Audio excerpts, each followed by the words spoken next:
कौशल्य विकास विभागाच्या संदर्भात अनेक सन्माननीय सदस्यांनी या ठिकाणी आपलं मत व्यक्त केलं। विशेषतः या ठिकाणी श्री मिलिंद माने वर्षाताईंनी मला एक चिठ्ठी त्या संदर्भात पाठवली।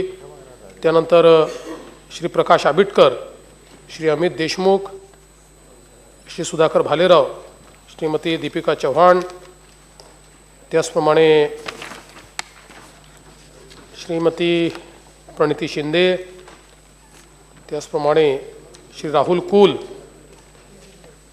श्री चंद्रदीप नरके, त्याचप्रमाणे श्री गोपालदास अग्रवाल, श्री मंगल प्रभात लोढा, श्रीमती मनीषा चौधरी या सन्माननीय सदस्यांनी कौशल्य विकासाशी संबंधित अनेक मुद्दे आणि त्या मुद्द्यांवरची चर्चा या ठिकाणी उपस्थित केली।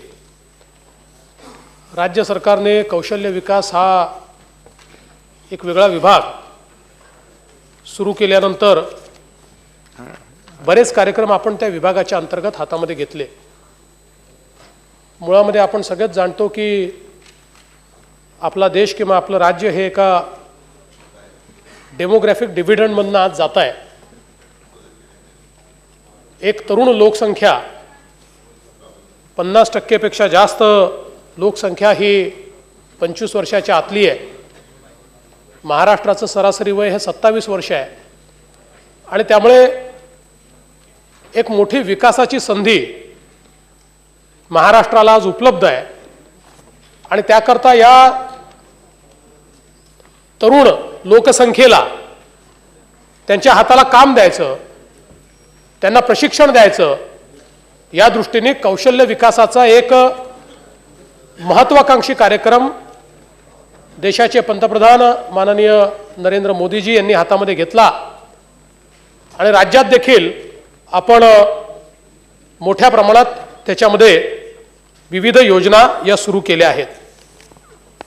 साधारणपणे 15 ते 45 या वयोगटामध्ये कौशल्य प्रशिक्षणाच्या माध्यमातून रोजगाराची निर्मिती करणं असा आपला उद्देश आहे। आज एकीकडे आपण असं म्हणतो की खूप मोठ्या प्रमाणात बेरोजगारी आहे, पण दुसरीकडे आपण जर कुठल्याही इंडस्ट्रीला विचारलं, सेवा क्षेत्रात काम करणाऱ्या कुठल्या उद्योगाला विचारलं तर ते असं म्हणतात की आम्हाला आवश्यक त्या प्रकारचं मनुष्यबळ उपलब्ध नाही।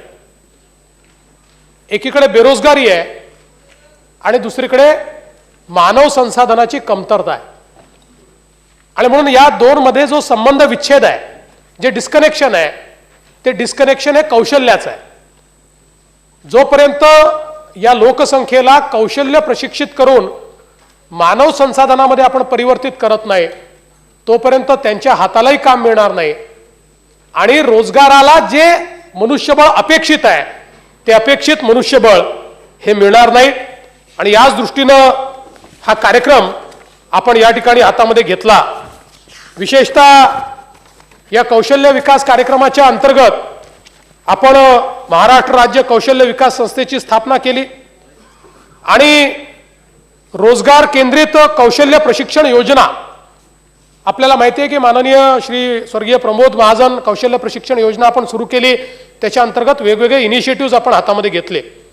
यात रोजगार केंद्रित कौशल्य प्रशिक्षण योजना आपण सुरू केली आणि त्याच्यामध्ये प्रशिक्षण देण्याकरता संस्थांची नोंदणी केली आणि या संस्थांवर आपण बंधन टाकलं की जी संस्था प्रशिक्षण देईल त्यातल्या किमान 75% लोकांना रोजगार मिळवून देण्याची जबाबदारी देखील त्याच संस्थेची असणार आहे। आणि याच्या अंतर्गत जवळजवळ 614 संस्थांना आपण सूचीबद्ध केलं। त्याच्या अंतर्गत 551 प्रशिक्षण वर्ग सुरू केले, 15,407 अशा लाभार्थ्यांचं प्रशिक्षण आजही सुरू आहे। 124 प्रशिक्षण वर्ग लवकरच सुरू करण्यात येत आहेत, ज्याच्यामध्ये 3,700 प्रशिक्षणार्थींना आपण प्रशिक्षण देणार आहोत आणि हे सगळं करण्याकरता मोठ्या प्रमाणात आपण निधीची उपलब्धता देखील या ठिकाणी करून दिलेली आहे। आणि विशेषतः या योजनेमध्ये आपण जे काही त्या ठिकाणी त्या संस्थांनाही पैसे देतो, हे पैसे देत असताना ही पूर्ण काळजी घेतली आहे की जे 75% लोक आहेत यांना नोकरी दिल्यानंतर किमान 6 महिने त्या नोकरीत ते राहतील तरच पूर्ण पैसे त्या संस्थेला दिले जातील. म्हणजे केवळ एखादं नियुक्तीपत्र देऊन हे चालणार नाही. अशा प्रकारची पूर्ण रचना करून आणि प्रशिक्षणार्थींना देखील प्रशिक्षण घेणं बंधनकारक आहे. कारण अनेक योजना आपण करतो ज्याच्यामध्ये कागदावर प्रशिक्षणार्थी दिसतात आणि त्या ठिकाणी ती कारवाई चालते. त्यामुळे बायोमेट्रिक पद्धतीने त्यांची उपस्थिती तेवढे दिवस त्या ठिकाणी असेल तरच त्यांना प्रशिक्षणार्थी मानण्यात येईल आणि त्यांना त्या माध्यमातून तो जो काही आपण पैसा देतोय तो पैसा त्या ठिकाणी देण्यात येईल. अशा प्रकारचा देखील या निमित्ताने आपण निर्णय केला.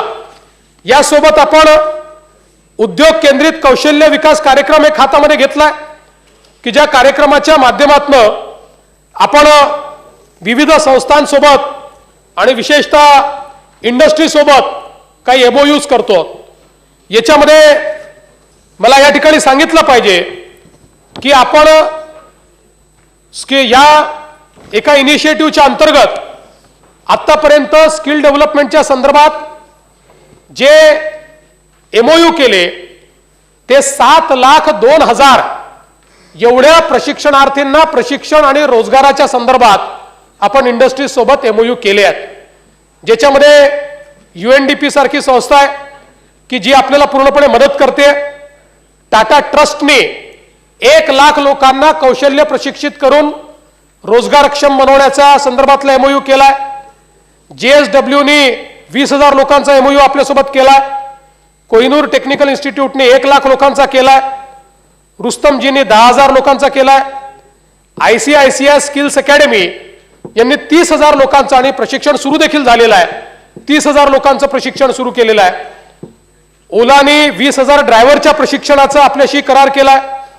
नमस्ते जी ही जी ई-कॉमर्स मधली एक संस्था आहे त्यांनी 10,000 लोकांचा केलाय.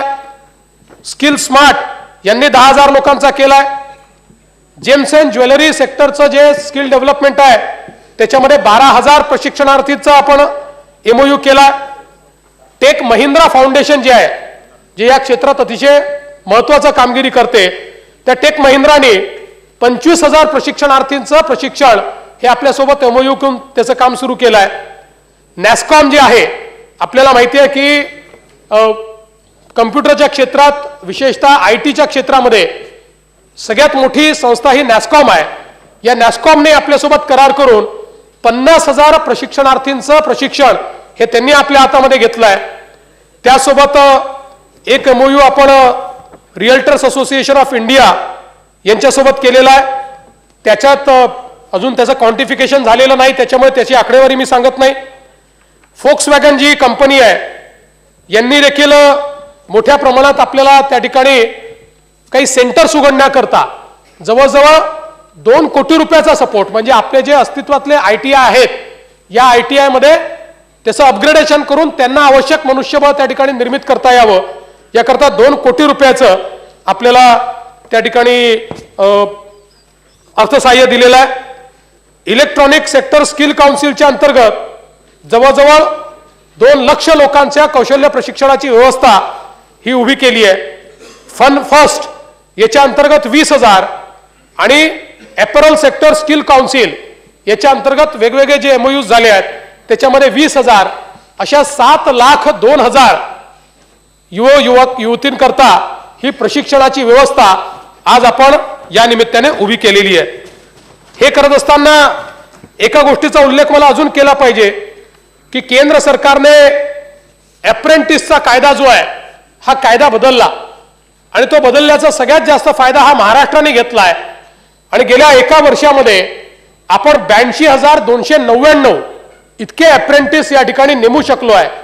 आणि आज आपल्या ITI मधनं निघालेले जवळजवळ 60,000 आपले विद्यार्थी हे त्या ठिकाणी अशा प्रकारच्या योजनांच्या माध्यमातून वेगवेगळ्या समूहांमध्ये आपण ॲब्झॉर्ब करू शकलेलो आहे.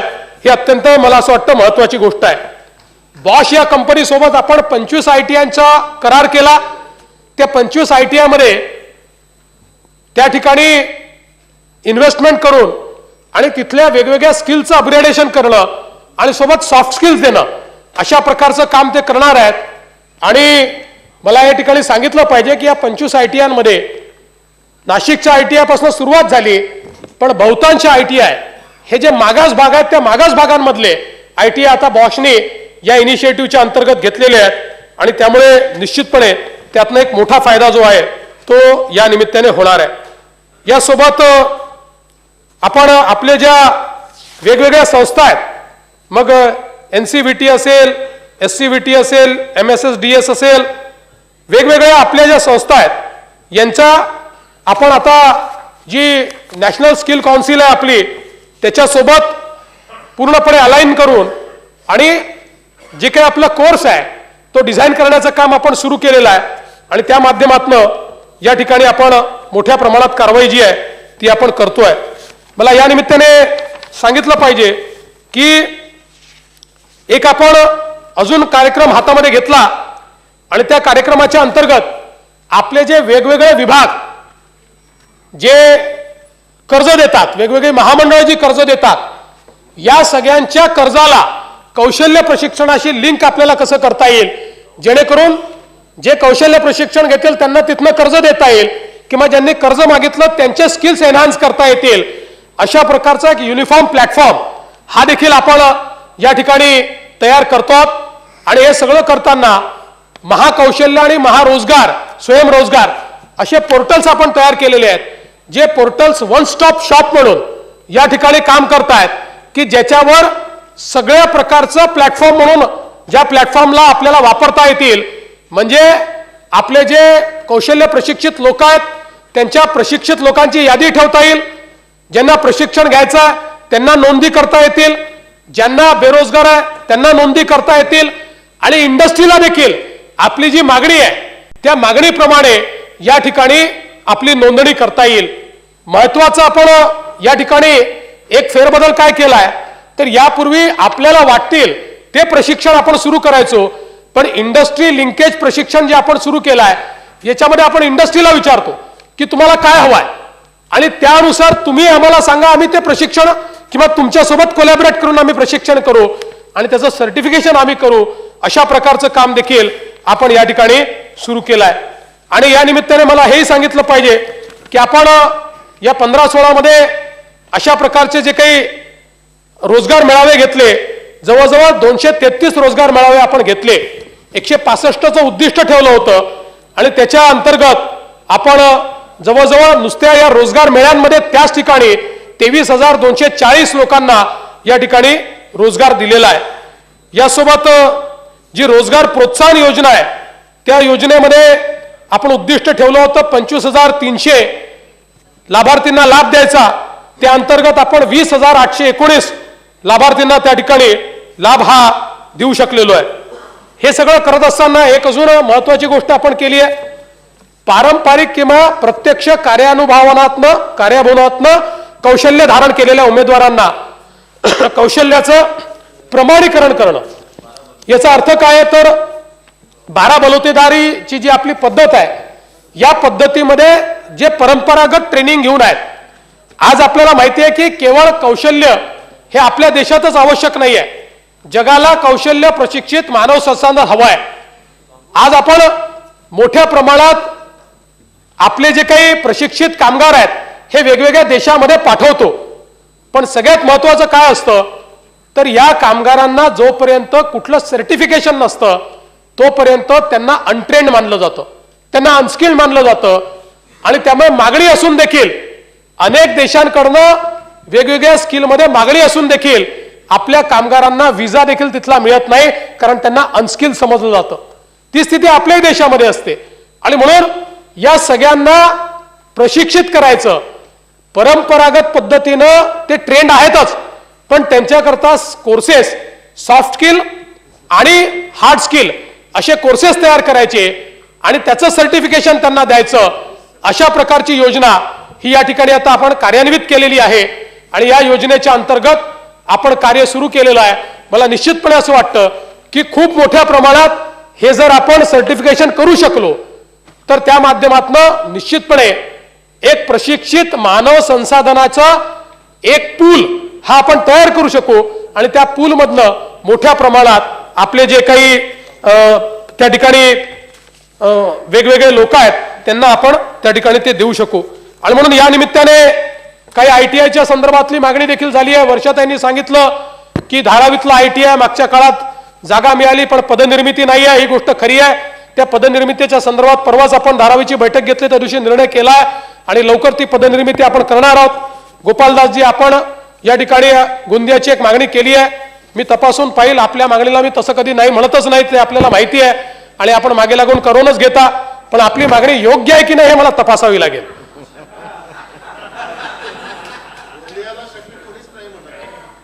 CM कुठलं असो नाही म्हणत नाही, पण ते मागणी चांगली करतात, चुकीची मागणी करत नाही.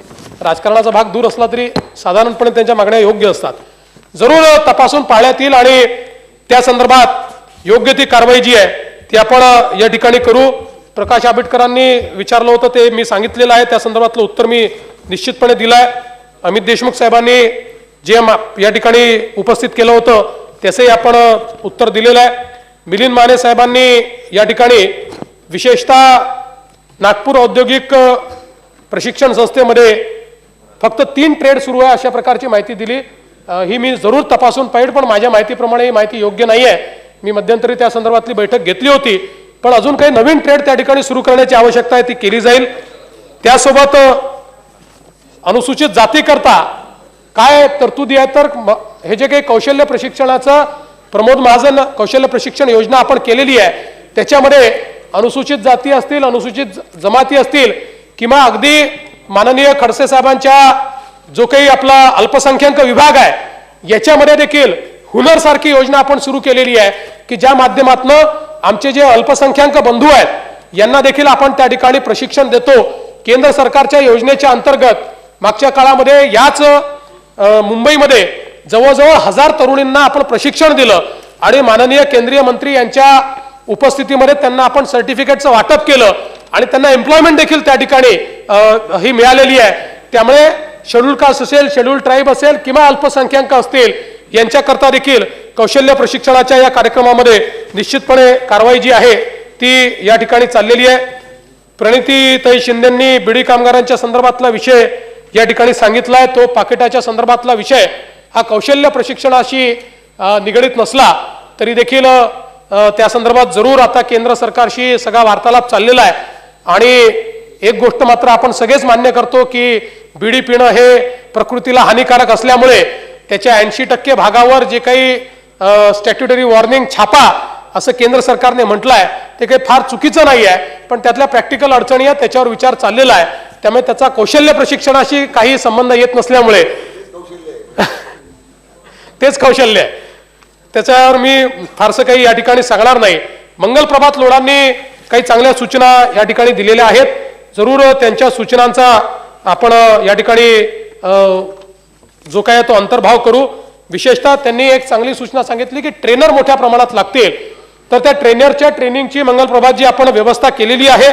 आणि दुसरं आपण सांगितलं की जिल्हा परिषदा असतील, महानगरपालिका असतील यांच्या शाळा या संध्याकाळच्या काळामध्ये स्किल ट्रेनिंग करता आपण द्याव्यात, तर निश्चित या संदर्भातलं एक धोरण तयार करण्यात येईल.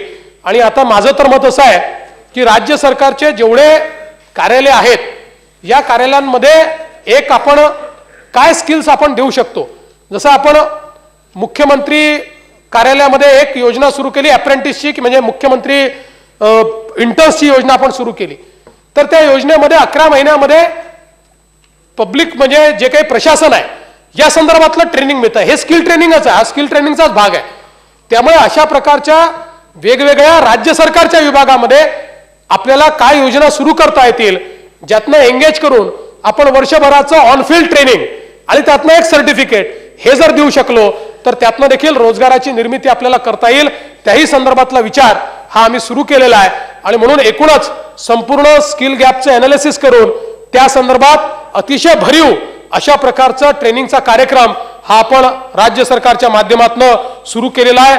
संपूर्ण सभागृहाचं मला या ठिकाणी त्या निमित्ताने मदत अपेक्षित आहे, कारण आपल्या शासनाला आणि विशेषतः महाराष्ट्राला आणि देशाला पुढे घेऊन जाणारा अशा प्रकारचा कार्यक्रम आहे. मी तर सभागृहाला ही विनंती करेन, हे नवीन मंत्रालय आहे त्यामुळे या संदर्भात आपल्याही काही सूचना असतील तर त्या सूचना निश्चितपणे त्या ठिकाणी आपण त्या सूचनांचं जे आहे ते पालन करू. अजूनही काही मला या ठिकाणी सूचना आल्या होत्या. मला असं वाटतं आता मी त्या सगळ्या सूचनांच्या संदर्भात काही फार राहुल कुल यांनी दिलं होतं. चंद्रदीप नरके एक चांगला मुद्दा या ठिकाणी चंद्रदीपजींनी मांडला होता की शेतीच्या संदर्भातल्या स्किल्सवर आपण काही कारवाई करतात का. तर शेतीमधलंही स्किल गॅप अनालिसिस आपण सुरू केलेलं आहे. कारण आपल्याला माहिती आहे की विशेषतः चीनमध्ये त्यांनी जे काही स्किल डेव्हलपमेंट सुरू केलं त्याच्यामध्ये त्यांनी शेतीवर खूप मोठा भर दिला आहे आणि शेतीवरच्या स्किल्समध्ये त्यांनी मोठं काम केलं आहे आणि म्हणून त्याची योजना देखील आपण करतोय. त्याचं स्किल गॅप अनालिसिस आता आपण सुरू केलेलं आहे आणि ते अनालिसिस पूर्ण झाल्यानंतर त्याही संदर्भातली विस्तृत योजना ही आपण घोषित करणार आहोत. आणि म्हणून मी आपल्या सगळ्यांना ही विनंती करतो की 2016-17 या वित्तीय वर्षाकरता कौशल्य विकास व उद्योजकता विभागाशी संबंधित हे सायटेशन बोलून घेतो. मागणी क्रमांक ZA1, ZA2, ZA3 अंतर्गत हो बर पण याच्यावर प्रश्नोत्तर करायचे. प्रश्नोत्तर नाही होत अध्यक्ष महोदय, परंतु